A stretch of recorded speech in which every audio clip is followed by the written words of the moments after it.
Okay, for the next hour and 30 minutes, I am going to cover the reality of FEMA camps in the United States, how it's controlled by the National Security Council, who in turn controls FEMA. Presidential Decision Directive 51 is in place, basically declaring the American people slaves to the federal government and saying that Congress and the courts are ceremonial under the president. So they've used continuity of government as a way to basically set up a dictatorship here in the United States. Now, I have made 3 police state films. I have also, written books and news articles on the subject. And the problem is when you cover FEMA camps is there's so much evidence, so many congressional hearings, so many news articles, so many documents. The problem is knowing where to start. I would ask listeners to check out every claim we're going to make for yourself, because the biggest problem we do have going for us is that most of the stuff I see on the internet is speculation or rumors, or they'll go show a closed Amtrak station and they'll say this is a FEMA camp. And they'll show the ticketing area where it'll have red signs for these tickets and blue signs for those ticket holders, and it's not a FEMA camp. And when Glenn Beck does his debunking, he says he's going to do tonight, I have predicted that he will go with the straw man argument. He will show where people have been looking for FEMA camps and been incorrect, instead of all of this material that he won't touch, when we know the FEMA camps exist and the government has stated how they plan to roll out the use of the FEMA camps against the American people. So let's go ahead and start with this now. Up on screen are photocopies of the Miami Herald, and this goes back into the 1980s, when they had congressional hearings dealing with shadow government and martial law. There's the headline, The Secret Government. And it talks about secret summits, a plan to take over the government. And it shows the people that were in charge of the continuity of government, Dick Cheney and others. And then we have a congressional hearing where we have Congressman Jack Brooks and others during Iran-Contra bringing up the secret plans, and they're told by Congressman in a way that can't be discussed. It's a national security issue. So let's go ahead and play that clip. Then it goes to Henry B. Gonzalez of Texas saying, yes, under a crisis, they could bring in martial law. Here it is. Colonel North, in your work at the NSC, were you not assigned at one time to work on plans for the continuity of government in the event of a major disaster? Mr. Chairman.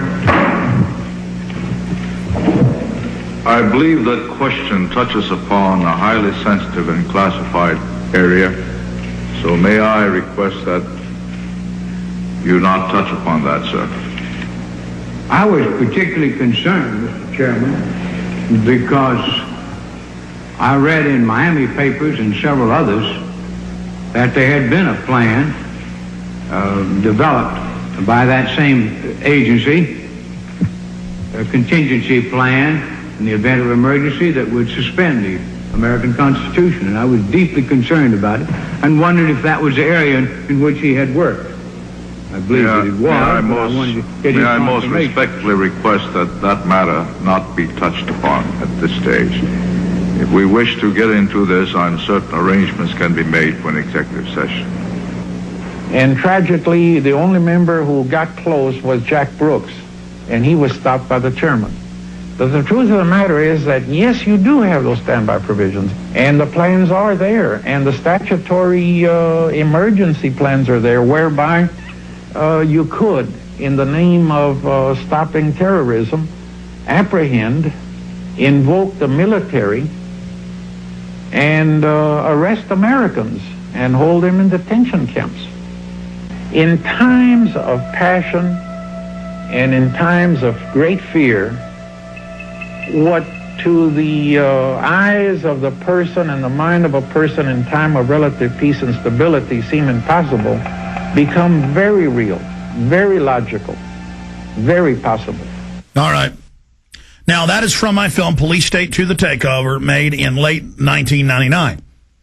And I'm going over government-sponsored terror, how they're going to stage terror attacks to bring in martial law. They would incrementally train us to accept troops on the streets.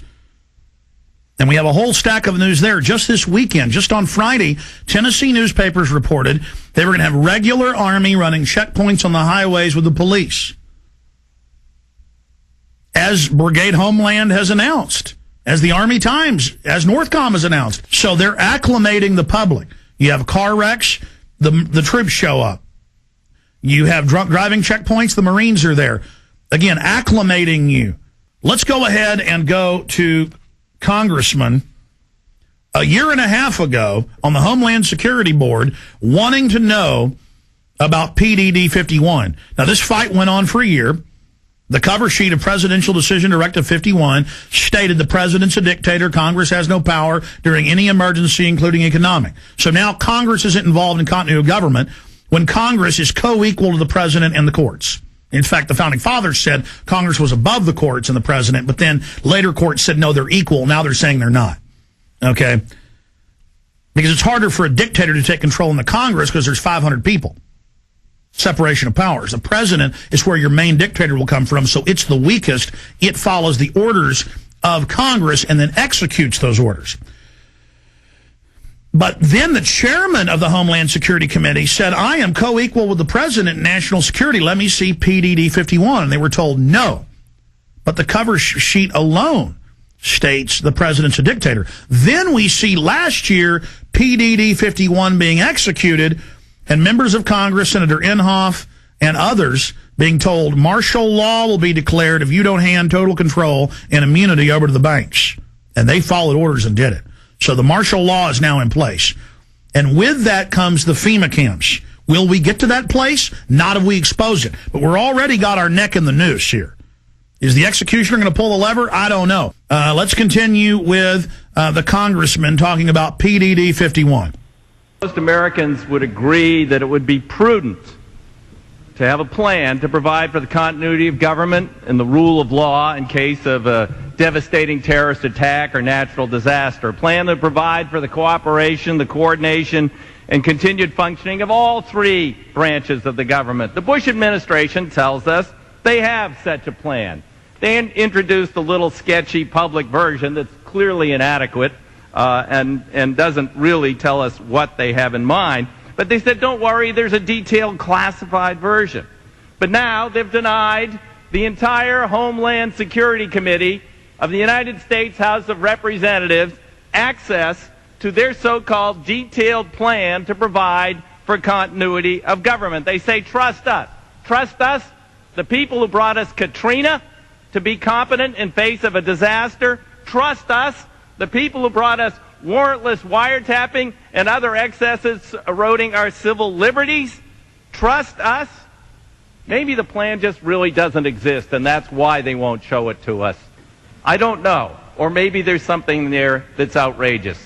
The American people need their elected representatives to review this plan for the continuity of government. Gentleman's time has expired. For what purpose is the gentleman from Texas rise? All right, that's Congressman Peter DeFazio. Now, that was a year and a half ago. Mr. DeFazio, the cover sheet says the president's a dictator and that Congress has no authority over continuity of government. That's why they're now saying Congress can't see it, because they're declaring and executing that power. That's why the vice president's heard saying he was above Congress and above the executive and in his own area of government, declaring new imaginary powers. This is the Führer precept, or saying the leader is the law.